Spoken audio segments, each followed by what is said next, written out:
A gente não sabe qual antibiótico usar quando aparece um quadro de infecção cutânea na nossa frente. E a ideia dessa aula de hoje, então, meninos, é que vocês aprendam e saiam daqui sabendo exatamente. Eu sou o professor Tamer, vem comigo para mais uma aula aqui no YouTube, no canal do PS Zerados. Vamos falar basicamente de 3 infecções cutâneas. Na verdade, nós vamos dividir em 2 grupos: as superficiais, erisipela e celulite, e aquelas purulentas, abscesso, por exemplo. Tá? Tem outros tipos, carbúnculo, furúnculo, mas o racional da coisa vai ser o mesmo. Independentemente do cenário, do diagnóstico, o tratamento vai ser semelhante. Não estou falando de pacientes muito graves, estou falando de pacientes corriqueiros que vão chegar aí no seu plantão e, racionalmente, a gente precisa entender qual antibiótico passar para esse paciente não evoluir de forma desfavorável.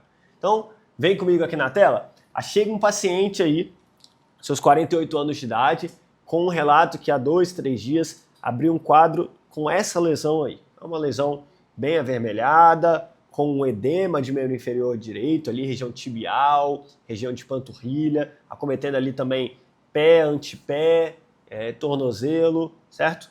Bem quente, dolorido, né? Sinais de flogose aí, né? De que se trata?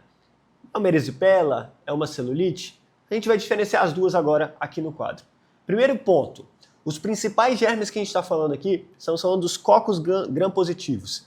Streptococcus pyogenes, que é coco gram-positivo em cadeia, também muito comum, além das infecções cutâneas, muito comum em faringoamidalites, e o Staphylo aureus, cocos gram-positivos em cachos, né, cachos de uva, tá? Muito comuns aí também, além das infecções cutâneas, infecções profundas cutâneas de pele e partes moles, pneumonias relacionadas a dispositivos, entre outros pontos. O que vai diferenciar, nesse primeiro momento, dentre as infecções superficiais, a erisipela da celulite?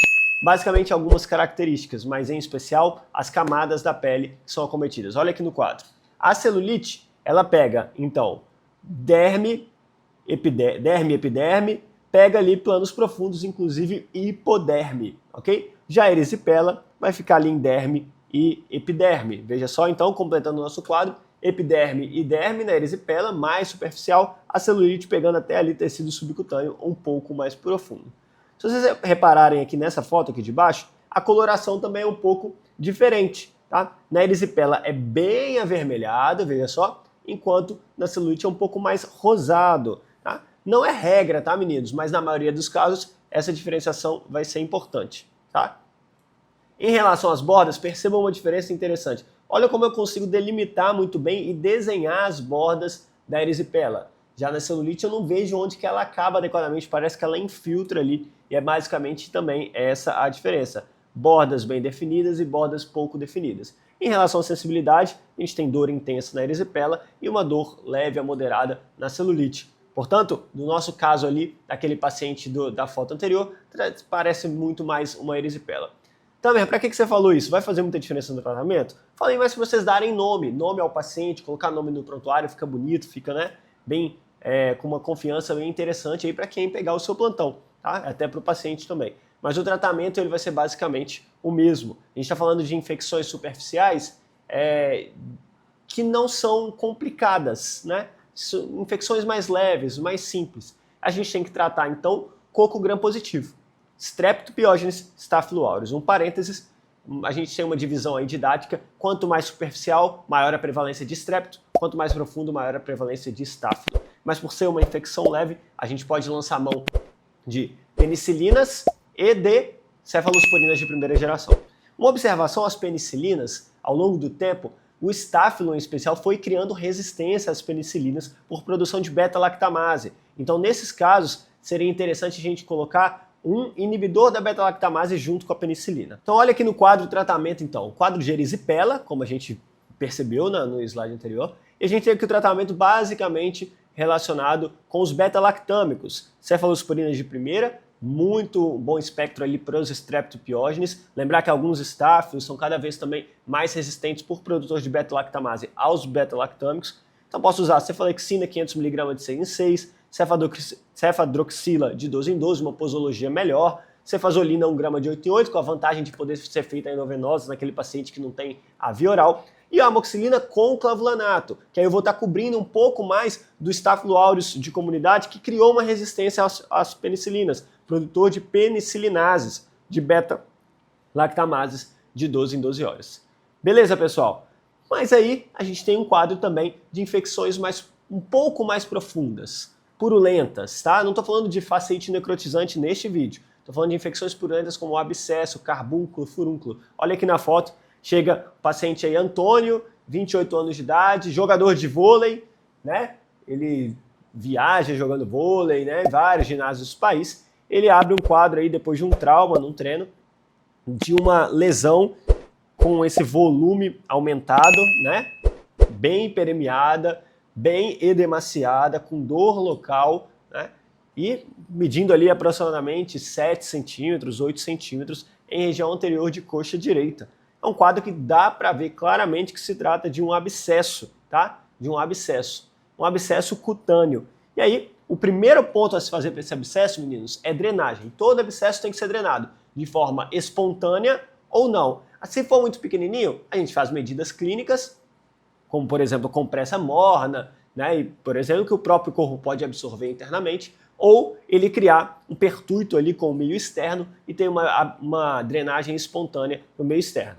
Ou também ele vai criar uma necessidade, né? Ele vai ficar um pouco mais amolecido e vai ter uma necessidade de fazer uma drenagem cirúrgica. Então a gente tem que fazer essa avaliação adequada. De qualquer forma, quando que a gente vai usar antibiótico nesses casos? Principalmente quando a gente tiver alguns sinais de maior gravidade, sistêmicos, uma febre mais alta, paciente mais prostrado, uma dor importante, um acometimento mais extenso local, ou quando esse abscesso for maior que 5 centímetros. Com certeza é o quadro dessa foto. Observação importante antes de falar do tratamento desse abscesso. Lembra que eu falei que à medida que a gente aprofunda nas camadas da pele, e aí inclui também fazer secreção purulenta e tudo mais, tem um processo inflamatório mais intenso. À medida que a gente aprofunda nas camadas na pele e aumenta a intensidade da inflamação, da infecção, a prevalência de Staphylo aureus aumenta. Então, da mesma forma, aumenta a prevalência de Staphylo aureus resistente, meticilino resistente, tá? MRSA.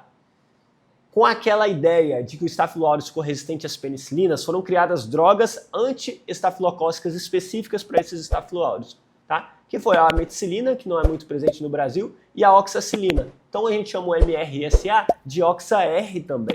Tá? Só que, por um outro mecanismo que não a produção de beta-lactamase, alguns Staphylo aureus também ficaram resistentes a essas drogas, a oxacilina e a meticilina. São os Oxa-R, como eu falei com vocês. Na infecção purulenta, aumenta a prevalência de Staphylo aureus e, consequentemente, aumenta a prevalência de Staphylo aureus Oxa-R.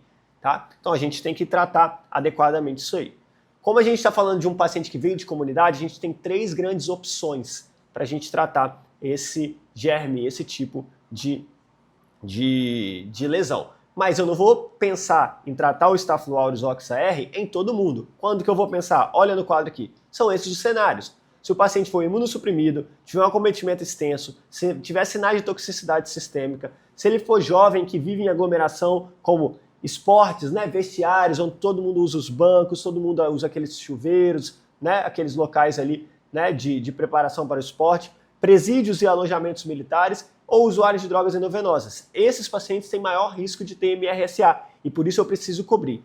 Se o seu paciente tem um abscesso que não se enquadra aí, posso usar o tratamento como a gente usou na erisipela, ok? Mas se ele se enquadra aí, como é o caso do nosso paciente, jogador de vôlei, jovem ali, e aí eu podia acrescentar que ele está com uma febre mais alta e tudo mais, a gente tem que cobrir MRSA. E quais são as opções para a gente? São essas daí. Então é um abscesso, maior que 5 centímetros, tem que fazer a drenagem, claro, mas tem que usar um tratamento aí adequado.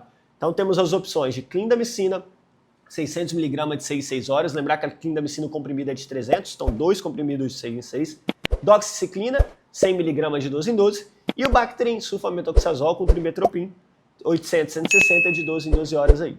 Lá na erisipela, a gente tratava ali por 5 dias, tá? No abscesso, a gente vai estender um pouco mais de 7 a 10 dias, justamente porque é um abscesso. Ali é mais difícil do antibiótico entrar dentro da cápsula desse abscesso. Aqui, meninos, eu estou falando, para finalizar, do Staphylo aureus meticilino resistente, mas de comunidade.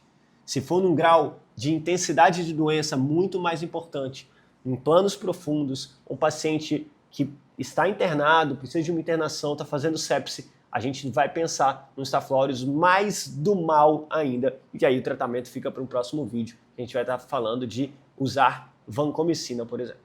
Tá bom, pessoal? Espero que vocês tenham gostado do vídeo, então não se esqueça de curtir, deixar seu comentário, se inscrever aqui no canal e ativar o sininho de notificação para você receber todas as notificações dos nossos novos vídeos aqui no canal do PS Zerados.